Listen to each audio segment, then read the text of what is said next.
So I want to move on a little bit. Let's go ahead and talk more about just all of this percussion stuff that we've got going on here.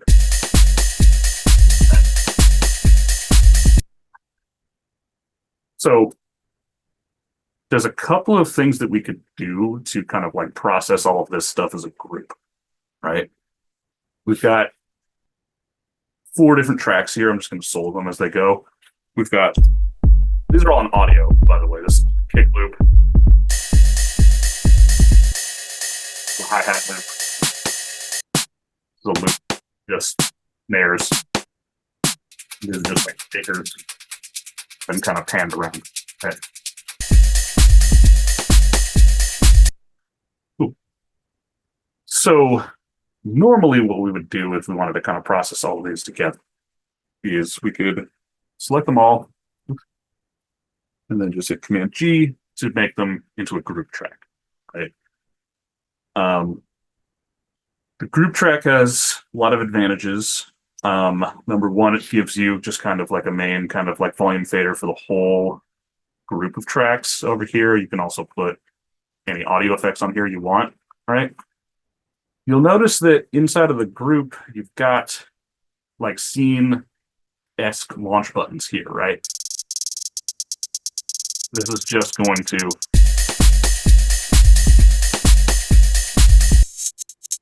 launch these sort of specific kind of scenes just for the inside of this group. It's not going to launch the scenes for anything else outside the group, right?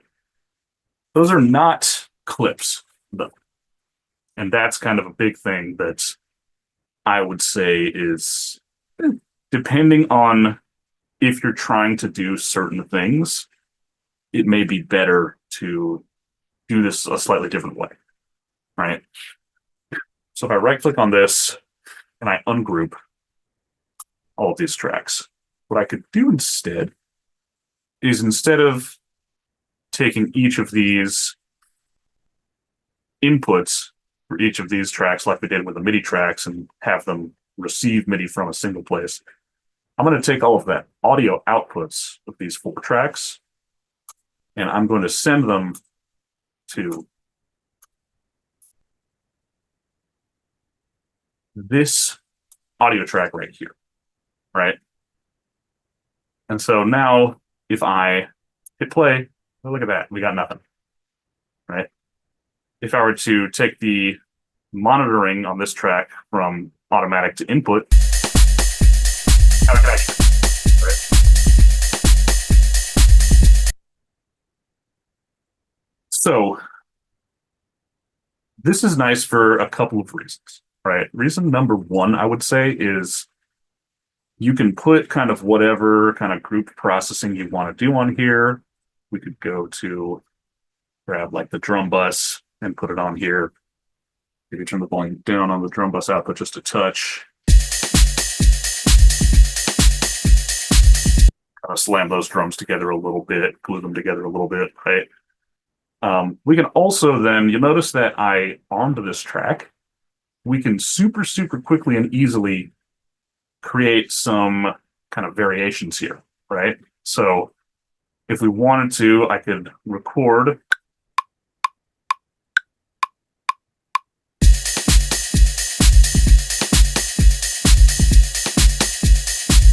that, right? Then I could use the hi-hat.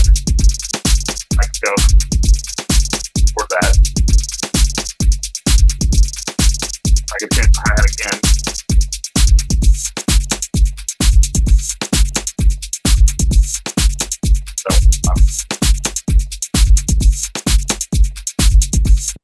And now, if we switch this back to automatic mode, I can play one of these clips that I've recorded, and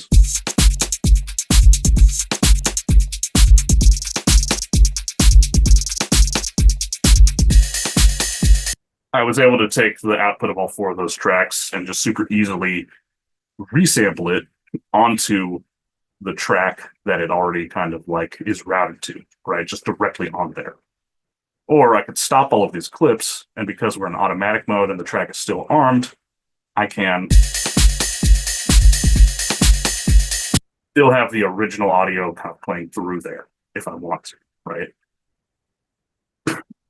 There might be a couple of kind of like interesting sort of use cases for why you would want to do that, right? You could use this to add in some kind of like quick and kind of interesting variations. One of the main ones, right? So if I were to take this clip that we've got right here and then maybe just take the pitch of it and kind of like set it down an octave, we can go play this. Then get to this version and stop clips on that track to go back to kind of the original that has kind of all of those on it, right? And then the nice kind of like advantage of doing something like that too is, in addition to having all of these kind of like pre-recorded sort of versions of that loop, you can also do things like maybe take out the kick drum in this configuration. There.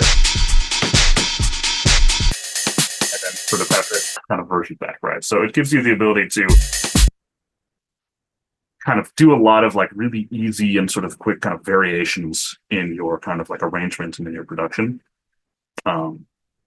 Or there's another really cool thing that you can kind of do with it, which is actually something that I think would be really great for sort of like a live performance perspective, where you can actually use kind of a routing track like this to like interrupt whatever you've got going and kind of routing through it using another audio, right? So got this kind of like picnic snare thing. I'm just going to go ahead and go to the session control view on the kind of push 2 that I've got over here, right? Now I've done some things to this clip that are kind of important to know, right? Thing number 1 is if we go to the kind of launch modes right here, we have the launch mode set to gate, and we have the quantize over here set to a 16th note, right? So this is not following the global quantize mode, which is 1 bar up here. It's set to quantize to a 16th note, right? If we remember, I'm going to go ahead and stop everything. If we remember, gate mode means that this clip is only going to play while I'm holding down the play button here, right? So if I play it with a push, it basically loops through that kind of like short little clap and kind of snare sample. And as soon as I let go of the button, it kind of stops after it's sort of played through the last couple once, right? So what I can do, I'm just going to move this. I can play this, and then I can use this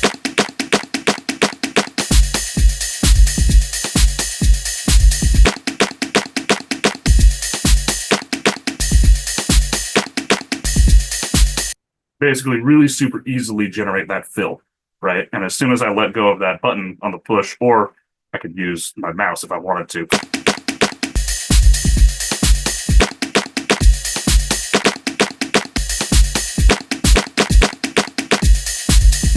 I can just sort of instantly do that little fill, and then it interrupts all of the other sounds temporarily. And then as soon as the clip stops playing, because we're in kind of automatic mode, it then lets the audio from all of those other tracks through, right? And then sort of continues on what it's doing.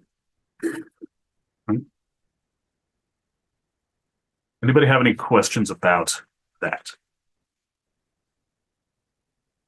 No? And then just another thing to kind of talk about here, obviously, how long that kind of fill is really kind of dependent on how long you set this kind of like loop bracket for this little clip. So if I make the loop just like a quarter note long, and we could play real quick.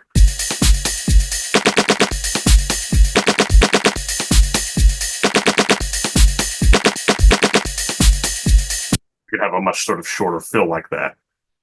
And of course, the fill sound does not need to be like a drum loop like that at all, right? You could go for maybe like some kind of a lead loop, and then we can do X. I'll put it in here.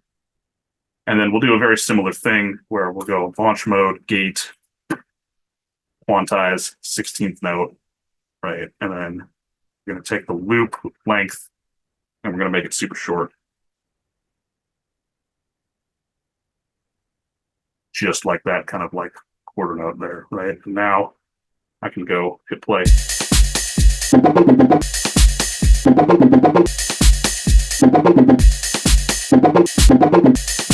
Then I can also move this kind of loop around.